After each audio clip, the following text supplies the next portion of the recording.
Pra quem não tá ligado, Marcha da Maconha, procure a Marcha da Maconha da sua região. Consegue enxergar aqui? Marcha da Maconha. Procure a Marcha da Maconha da sua região. Quem vai dominar o mercado da maconha legalizada nos Estados Unidos? Já começa errado que ninguém tem que dominar nada, né? Mas vamos que vamos. Quem vai dominar o mercado da maconha legalizada nos Estados Unidos? De preferência ninguém, né? Se estiver chegando agora, não se esqueça de deixar seu like aqui, curtir, compartilhar, se inscrever aqui no vídeo e vamos que vamos. Com uma aquisição bilionária, a americana Cresco Labs quer ser a Coca-Cola da cannabis, mas o que não falta nesse negócio são concorrentes. Graças a Deus, né? Tem que ter concorrência, né? Cadê a livre concorrência? Galera do liberalismo aí que amam um livre mercado. Não é todo dia que nasce uma Coca-Cola. Mas essa é a ambição dos executivos da Cresco Labs, uma produtora de maconha dos Estados Unidos, sediada em Chicago. O primeiro passo, acreditam eles, é a compra da rival Columbia Care com base em Nova York, uma operação que foi selada no final de março por cerca de 2 bilhões de dólares. Mano, não gosto de... É foda, né? Vamos ler a notícia aqui.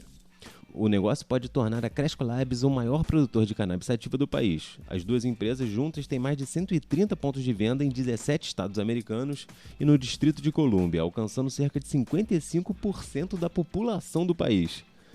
Em comunicado à imprensa, eles disseram que sua receita combinada passa de 1,4 bilhão de dólares, algo como 200 milhões de dólares a mais que a Curaleaf, sediada em Massachusetts, e que a Trulieve da Flórida. Enfim. Não é certo, porém, que a Cresco Labs mantenha essa receita toda. Para aprovar a fusão, é provável que a empresa seja obrigada a se desfazer de algumas operações. Cara, aquelas leis de mercado, né, que para não dominar tanto, ainda tem uma regulamentação, né? Dependendo do analista, a estimativa de desinvestimento varia entre 250 e 500 milhões de dólares. Caralho, quase meio bilhão. Nada disso é muito certo porque a regulação nesse mercado tão novo ainda não é suficientemente clara.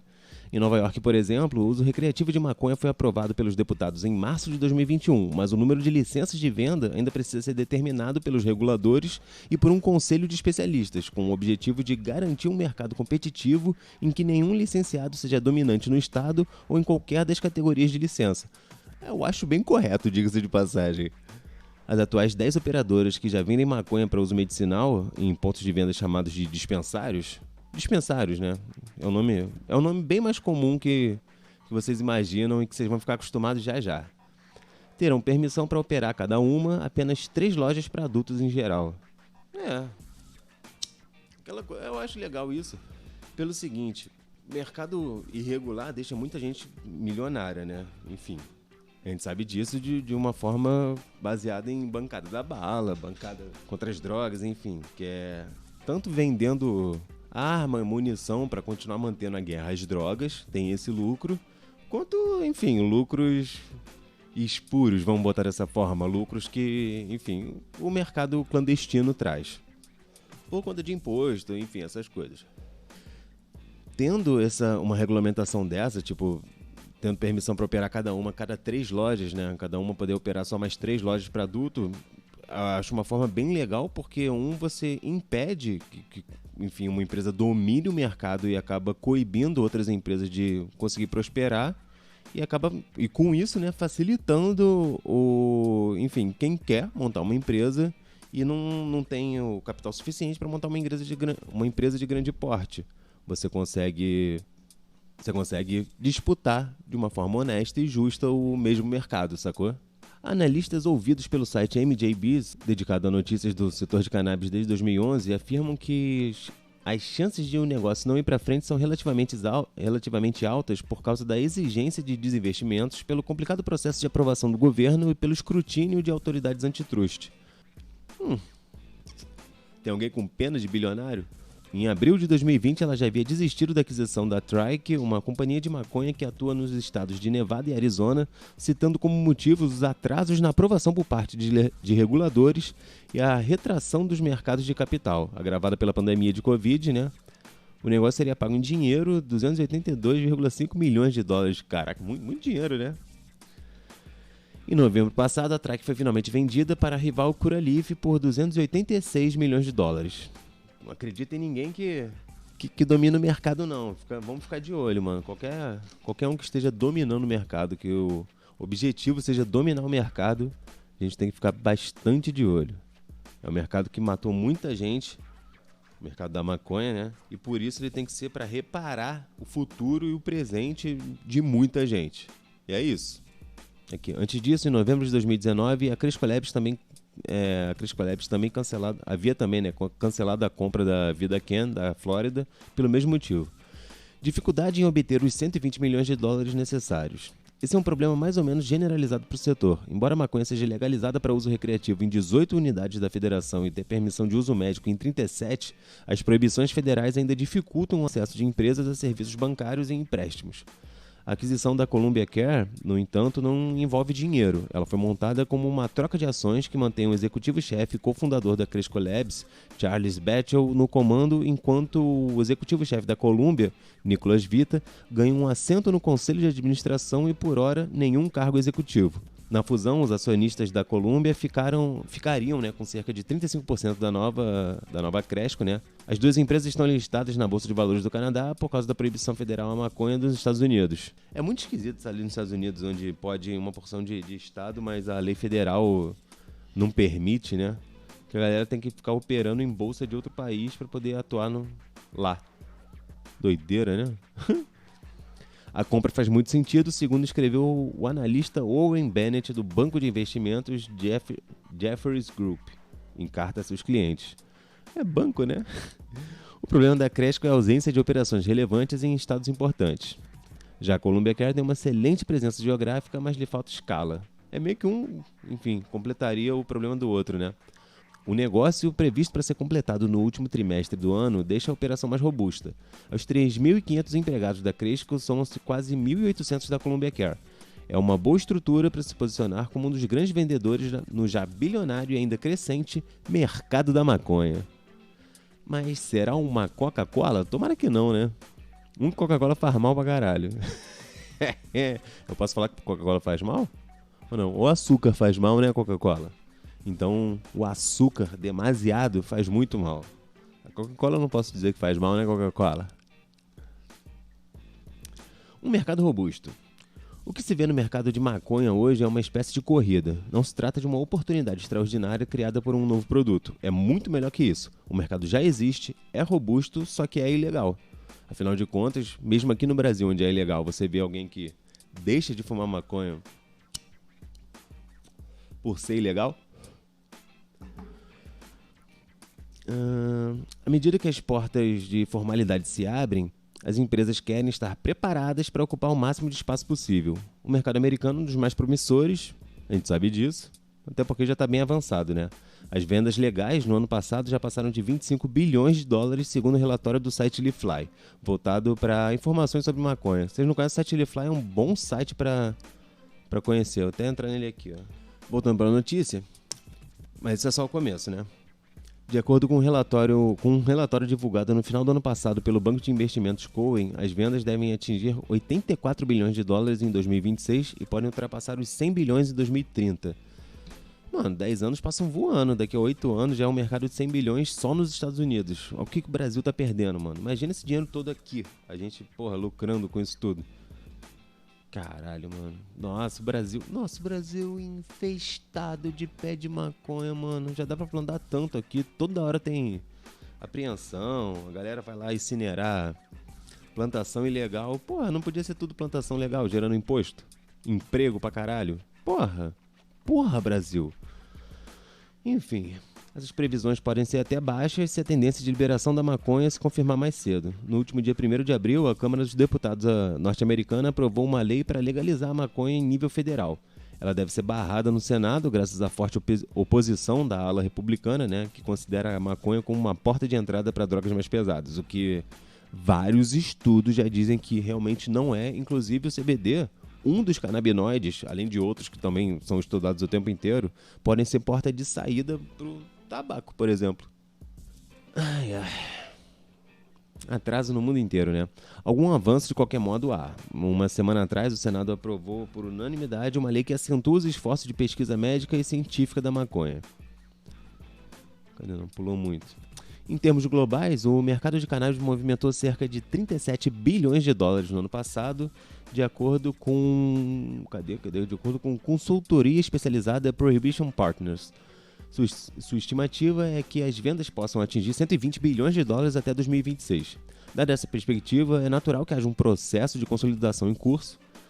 Cresco é uma das mais ativas, aqui é muita coisa falando da empresa, blá blá blá, as rivais não ficam atrás, enfim. O ideal, enfim, o que a gente precisa refletir em relação a uma matéria dessa, que claramente é uma matéria falando sobre quem vai dominar o mercado, como se fosse uma coisa boa uma empresa dominar o mercado, né?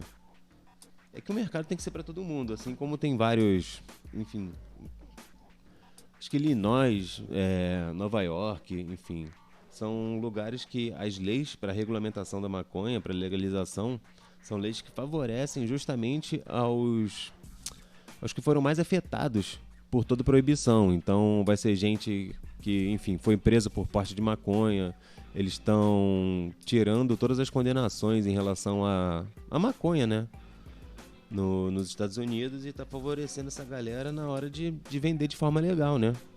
Afinal de contas, a intenção de uma cadeia seria ressocializar a pessoa e não, enfim, botar a pessoa pagando pro resto da vida e voltar para pior para a sociedade, porque essa pessoa vai voltar para a sociedade. Então, como você quer que essa pessoa volte para a sociedade, já que ela vai voltar? Esse é o questionamento. E os grandes, quando entram, não gosto disso, mas vamos ler, né? Seremos imparciais. Se fosse só essa briga, a ambição da Cresco de se tornar uma espécie de Coca-Cola do mercado de cannabis, de maconha, né, já seria complicada. Mas há muito mais contendores. Nossa, mas há muito mais contendores. Eles são, cara, contendores. Outros fatores? Seriam isso? Que é vivendo e aprendendo por hora de contendor, mesmo que adversários, competidores. Não, viajei. E são fortes. As companhias do setor de álcool, tabaco e farmacêutico já têm feito inserções nesse mercado. A ideia, obviamente, é fazer o que já fazem com os produtos que vendem. Por enquanto, sua ação é contida pelas restrições legais que a maconha enfrenta, né? Quando esse não for mais o caso, vocês vão ver um pega pra capar, irmão, no mercado da maconha. Mesmo agora, já há movimentações de peso, né? A Altria, uma das maiores companhias de tabaco do mundo, investiu 1,8 bilhão de dólares no final de 2018 para adquirir 45% da produtora de maconha canadense Cronos, já com a opção de chegar a 55% das ações por mais 1,1 bilhão. Caralho, é muito dinheiro, mano. Em 2021, a empresa de bebidas Constellation Brands, fabricante da Corona, né, comprou 38% das ações da Canopy Growth, a maior companhia de maconha do Canadá, por 4 bilhões de dólares. Também com um acordo para adquirir o controle da empresa no futuro. No final do ano passado, a Tilray, outra pioneira em produção, pesquisa e distribuição de maconha, anunciou um acordo com a farmacêutica Novartis, vocês estão ligados, né? Para aumentar a disponibilidade de produtos médicos derivados da maconha pelo mundo. Isso sem falar nas empresas de outros setores. À medida que a legalização avança, é quase um consenso que a cannabis se tornará uma commodity e, portanto, uma oportunidade para gigantes do agronegócio. O Brasil, nesse caso, tem vocação para ser um forte concorrente, porém, no atual estágio que a gente tá fudido, né, mano? Tá geral passando na nossa frente e todo mundo, maconha faz mal, maconha não sei o que, maconha... Enquanto a galera tá fumando maconha escondido, né? Quanto mais gente... Eu entendo, mano. Entendo, logicamente, vendo de fora a questão de muita gente não conseguir sair da sauna em relação a fumar maconha. E quanto mais gente sair da sauna, assumir que fuma e que, enfim, consegue fazer as tarefas do dia a dia, trabalhar de uma forma, vai ficar mais fácil pra galera, enfim, perder anos e anos de publicidade e propaganda em cima de que maconha é um dos maiores males, é coisa do diabo, enfim, é coisa do inferno. Eu acho que quanto mais a gente normalizar, mais perto fica a legalização. Para isso, porém, é preciso entrar no jogo, né? Que eu estava falando aqui. Por enquanto, o mercado está em compasso de espera. O país já permite a venda de produtos medicinais à base de maconha nas farmácias, mas o projeto que possibilita o cultivo de planta está parado há 6 anos no Congresso. De acordo com a Associação Brasileira das Indústrias de Cannabis, a Abican, essa seria uma indústria capaz de gerar até 30 bilhões de dólares e dar emprego a até 300 mil pessoas dentro de 10 anos. Eu acho que é um pouquinho mais. A gente teria uma qualidade muito boa. E, enfim, isso para poder plantar o PL 399, que também não é o melhor dos mundos não, mas já é alguma coisa, mas não é o melhor dos mundos. É basicamente isso. Um projeto que permite o plantio de maconha aqui, mas tu precisa ter um aporte financeiro fudido para conseguir manter todas as exigências, sacou? E tem umas paradas bizarras, tipo, tem que ser estufa, você não pode plantar ao ar livre, porque, enfim, podem querer roubar, fica fácil o acesso. Quando, porra, mano, é uma planta, tá ligado? Você joga uma semente no chão, vai chover, vai fazer sol e ela vai subir. E é basicamente isso. Aí querem obrigar toda essa estrutura que, porra, obviamente encarece muito mais a produção, então dificulta o acesso a todo mundo, né? Tanto financeiramente quanto, enfim, uma pessoa normal quiser plantar em casa não vai poder. Então não garante acesso a todo mundo.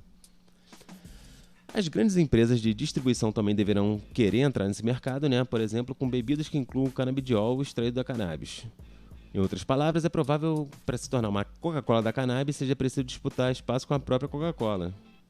E duvido que não queira entrar nesse mercado também, né? Finalmente, existe uma nada irrisória possibilidade de que, no final das contas, não haja uma dominação assim tão efetiva de umas poucas empresas nesse mercado, o que seria muito bom não ter essa dominação. Em primeiro lugar, por causa da regulação. Como se viu no caso de Nova York, parece haver uma preocupação dos legisladores em dificultar o controle do mercado por grandes grupos. É bizarro como é que é escrito, né? Haver uma preocupação dos legisladores em dificultar o controle do mercado por grandes grupos. É tipo, porra, há uma preocupação dos legisladores em facilitar o acesso a todos. Essa deveria ser, enfim, as aspas. Além disso, como disse ao site The Verge, o professor de Direito Ryan Stower, da Universidade de Concórdia, o domínio do mercado pelas grandes corporações é dificultado pelo fato de existirem muitas cepas diferentes da planta e, de acordo com ele, um forte interesse dos consumidores por produtos artesanais localmente cultivados.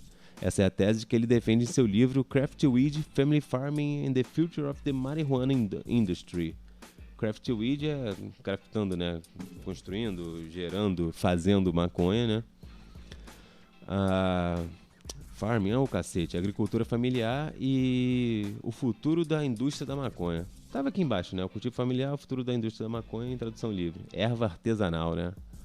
É isso. Amanhã tá no YouTube. Vamos pra próxima notícia. Quem quiser notícia, deixa aqui no chat. Viu alguma notícia, enfim, quer falar sobre? Vamos ver. Fofoca. Cadê? Vamos tirar aqui o outline e ver se a gente consegue ler.